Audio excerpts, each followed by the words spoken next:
Hi, in this video I will explain the IGNOU MCA 4th semester solved assignment question for July 2024 and January 2025 sections. The subject is MIC S230 Digital Image Processing and Computer Vision. The NINATE question is transform the RGB cube by its CMY cube. Label all the vertices. Also, interpret the colors at the edges with respect to saturation. The answer is to transform the RGB color cube into its corresponding CMY color cube. We need to understand the relationship between the RGB, red, green, blue, and CMY, cyan, magenta, yellow, color models. RGB and CMY color models. RGB color model. This is an additive color model where colors are created by combining different intensities of red, green, and blue light. The RGB cube's vertices represent combinations of these primary colors, with black, 0, 0, 0, at one corner and white, 1, 1, 1, at the opposite corner. CMY color model. This is a subtractive color model used in color printing. It is the inverse of the RGB model, where each CMY color is created by subtracting a primary RGB color from white. The relationship between RGB and CMY can be expressed as C is equal to 1R, M is equal to 1G, Y is equal to 1B. Transforming the RGB cube to CMY cube. The CMY color cube is essentially the inverted version of the RGB cube. To transform the RGB cube into the CMY cube, vertices of the RGB cube, 0, 0, 0, black, 1, 0, 0, red, 0, 1, 0, green, 0, 0, 1, blue, 1, 1, 0, yellow, 0, 1, 1, cyan, 1, 0, 1, magenta, 1, 1, 1, white. Corresponding CMY cube vertices, 1, 1, 1, white, opposite of black, 0, 1, 1, cyan, opposite of red, 1, 0, 1, magenta, opposite of green, 1, 1, 0, yellow, opposite of blue, 0, 0, 1, blue, opposite of yellow, 0, 1, 0, green, opposite of magenta, 1, 0, 0, red, opposite of cyan, 0, 0, 0, black, opposite of white. Interpreting colors at the edges with respect to saturation. Edges of the cube. The edges of the CMY cube, like those of the RGB cube, represent the transitions between primary colors. Saturation. Saturation refers to the intensity or purity of a color. The vertices of the CMY cube represent fully saturated colors. As you move along an edge, you are effectively blending two colors, reducing the saturation relative to the pure colors at the vertices. For example, the edge between cyan, C is equal to 1, M is equal to 0, Y is equal to 0, and magenta, C is equal to 1, M is equal to 1, Y is equal to 0, represents a transition from pure cyan to a mix of cyan and magenta, reducing the saturation of cyan. The edge between white, C is equal to 0, M is equal to 0, Y is equal to 0, and cyan, C is equal to 1, M is equal to 0, Y is equal to 0, shows a transition from white, no saturation, to fully saturated cyan. Summary. Vertices of the CMY cube are labeled as white, cyan, magenta, yellow, blue, green, red, and black. Edges represent transitions between these colors, with saturation decreasing as you move from a vertex, pure color, toward the midpoint of the edge, mixed color. The midpoints on edges represent colors with reduced saturation compared to the pure colors at the vertices. In summary, transforming the RGB cube into the CMY cube involves inverting each component of the RGB values, and the edges of the resulting CMY cube reflect different levels of saturation as you move between vertices representing pure colors. The next question is explain optical flow in context of motion perception in computer vision. Definition of optical flow. Optical flow refers to the pattern of apparent motion of objects, surfaces, and edges in a visual scene caused by the relative motion between an observer, such as a camera, and the scene. It is a fundamental concept in computer vision, where it is used to estimate motion by analyzing the changes in intensity patterns in a sequence of images. Role in motion perception. In the context of motion perception in computer vision, optical flow provides crucial information about the movement of objects and the observer. By analyzing the optical flow, computer vision systems can estimate object motion, determine the direction and speed at which objects are moving, detect moving objects, identify which parts of the scene are in motion and separate them from the static background, track objects, follow the trajectory of moving objects across frames in a video sequence, understand scene structure, infer the 3D structure of the scene based on the motion of points across different frames. Optical flow computation. Optical flow is typically computed using algorithms that estimate the motion vectors of pixels between two consecutive frames in a video. The motion vector describes how a specific pixel or region has moved from one frame to the next. The computation generally assumes that the intensity of a pixel remains constant as it moves, leading to the optical flow equation, I, x, y, t, is equal to I, x plus delta x, y plus delta y, t plus delta t, where I, x, y, t is the intensity at pixel, x, y, at time t, x delta x and y delta y are the pixel displacements over time interval delta t. To solve for the motion vectors, techniques such as Lucas-Conade or Horn-Schunck algorithms are commonly used. Lucas-Conade method. This method assumes a small motion and a constant flow in a local neighborhood of the pixel. It is suitable for small, smooth motions. Horn-Schunck method. This method incorporates a smoothness constraint across the entire image, providing a global motion field by solving a set of equations. Applications in computer vision. Optical flow has a wide range of applications in computer vision, including motion detection, identifying areas in a video that are in motion, which is crucial in surveillance systems and autonomous vehicles. Object tracking, following the movement of objects across video frames, used in video analysis, human-computer interaction, and robotics. Video compression. By predicting the motion of pixels, optical flow helps in reducing redundancy between frames, leading to more efficient video compression. Structure from motion, SFM inferring the 3D structure of a scene from a sequence of 2D images.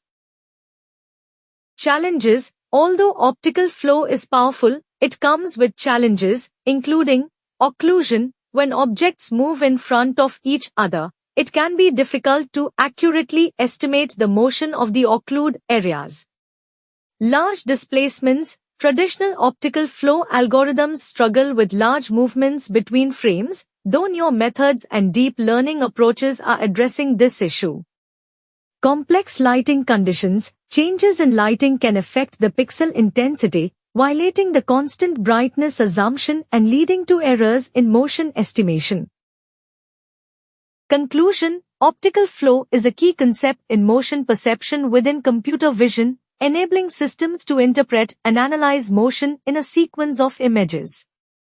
Its applications are vast, ranging from object tracking to 3D scene reconstruction, though it also presents challenges that continue to drive research and innovation in the field. The next question is explain epipolar geometry with the help of a suitable diagram in stereo vision system.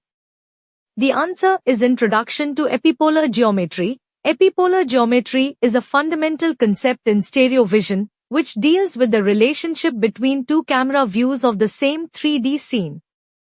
It describes the geometric constraints between the corresponding points in the two images captured by the cameras. This is crucial in tasks like 3D reconstruction, depth estimation, and camera calibration. Stereo vision system. In a stereo vision system, two cameras, usually called the left and right cameras, are positioned at different locations, capturing images of the same scene from different angles. The goal is to find corresponding points in the left and right images that represent the same point in the 3D world. Key components of epipolar geometry. Camera centers, C and C. These are the optical centers, also known as the focal points, of the left and right cameras, respectively. Image points, P and P. A point PPP in the 3D world is projected onto the left image at point P1 PP1 and onto the right image at point P2 PP2. Baseline, the line connecting the two camera centers C1 CC1 and C2 CC2 is called the baseline. Epipoles, E and E. The points where the baseline intersects the image planes of the left and right cameras are called epipoles. Each epipole is the image of the other camera's center. Epipolar plane, the plane formed by the 3D point PPP and the two camera centers C1 CC1 and C2 CC2 is called the epipolar plane. Epipolar line, the intersection of the epipolar plane with the image planes results in lines called epipolar lines. The epipolar line in the left image is the projection of the epipolar plane onto the left image plane, and similarly for the right image. Epipolar constraint, when a point P1 PP1 in the left image is given, its corresponding point P2 PP2 in the right image must lie on the epipolar line associated with P1 PP1. This constraint simplifies the search for corresponding points to a one-dimensional search along the epipolar line, instead of a two-dimensional search over the entire image. Diagram explanation. Imagine two cameras capturing the same scene. Camera centers, the left camera's center is C and the right camera's center is C. 3D point and projections. A point PPP in the 3D space projects onto the left image plane at P and onto the right image plane at P. Baseline and epipoles. The line CC, baseline, connects the two camera centers. The points where this baseline intersects the image planes are the epipoles E1 and 2E. Baseline and epipoles, the line CC, baseline, connects the two camera centers. The points where this baseline intersects the image planes are the epipoles E and E. Epipolar plane and epipolar lines, the plane containing C, C, and P is the epipolar plane. This plane intersects the left and right image planes along the epipolar lines. P lies on the epipolar line in the left image, and P lies on the corresponding epipolar line in the right image. Summary. Epipolar geometry simplifies the process of finding corresponding points in stereo images, as the corresponding point must lie on the epipolar line. This geometric relationship is key to many stereo vision applications, enabling efficient and accurate depth estimation and 3D reconstruction. The next question is, what is camera calibration? Explain how it helps to estimate the intrinsic and extrinsic parameters of a camera. The answer is, camera calibration is the process of estimating the parameters of a camera model, which allows for the accurate interpretation of the 2D images captured by the camera in terms of the 3D world. It involves determining both intrinsic and extrinsic parameters of the camera, which are essential for various computer vision tasks such as 3D reconstruction, stereo vision, and object recognition. Intrinsic parameters. Definition. Intrinsic parameters are internal camera characteristics that relate to the camera's optical and digital properties. These parameters define the mapping between the 3D points in the camera's coordinate system and the 2D pixel coordinates in the image. Key intrinsic parameters. Focal lengths, fx, fy. These are the focal lengths in the x and y directions, usually measured in pixels. They are related to the physical focal length of the lens and the size of the camera's pixel. Principal point, cx, cy. This is the point where the optical axis intersects the image plane. Ideally, it should be at the center of the image, but in practice, it might be slightly offset. Skew coefficient, as this accounts for any non-orthogonality between the x and y pixel axis, though it is often assumed to be zero. Distortion coefficients, these account for lens distortion, particularly radial and tangential distortion, which can cause straight lines to appear curved in the image. Extrinsic parameters, definition. Extrinsic parameters define the camera's position and orientation in the world coordinate system. They describe the relationship between the camera's coordinate system and the world coordinate system. Key extrinsic parameters, rotation matrix. This matrix describes the rotation of the camera with respect to the world coordinate system. Translation vector. This vector describes the translation, position, of the camera with respect to the world coordinate system. Extrinsic parameters, definition. Extrinsic parameters define the camera's position and orientation in the world coordinate system. They describe the relationship between the camera's coordinate system and the world coordinate system. Key extrinsic parameters, rotation matrix. This matrix describes the rotation of the camera with respect to the world coordinate system. Translation vector. This vector describes the translation, position, of the camera with respect to the world coordinate system. Camera calibration process. The goal of camera calibration is to determine the intrinsic and extrinsic parameters of a camera. The typical process involves the following steps. Capture calibration images. Take multiple images of a known calibration object, such as a checkerboard pattern, from different angles and positions. The calibration object should have a known geometry that allows for precise measurement of the positions of the points in 3D space. Detect feature points. Detect the feature points in the images, e.g. the corners of the squares in a checkerboard pattern. These points correspond to known positions in the 3D world. Estimate extrinsic parameters. With the intrinsic parameters known, the extrinsic parameters can be estimated by solving for the rotation and translation that map the 3D world points to the 2D image points. Refine calibration. Use optimization techniques such as nonlinear least squares to refine the estimates of both intrinsic and extrinsic parameters by minimizing the reprojection error, which is the difference between the observed image points and the projected points from the 3D model. Importance of camera calibration. Accurate 3D reconstruction. Calibration is crucial for reconstructing 3D structures from 2D images.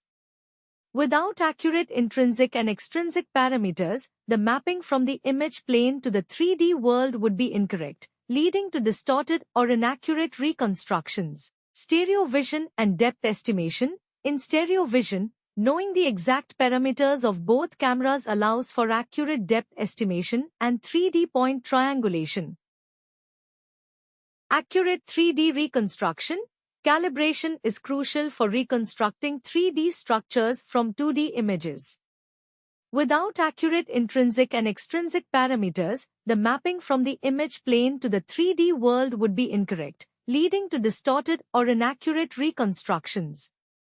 Stereo vision and depth estimation. In stereo vision, knowing the exact parameters of both cameras allows for accurate depth estimation and 3D point triangulation. Conclusion. Camera calibration is an essential step in many computer vision applications, allowing for the accurate interpretation of images in terms of real-world coordinates. By estimating both intrinsic and extrinsic parameters, camera calibration ensures that images captured by a camera can be used reliably for tasks such as 3D reconstruction, object tracking, and augmented reality. The remaining questions in Part 4. Thank you.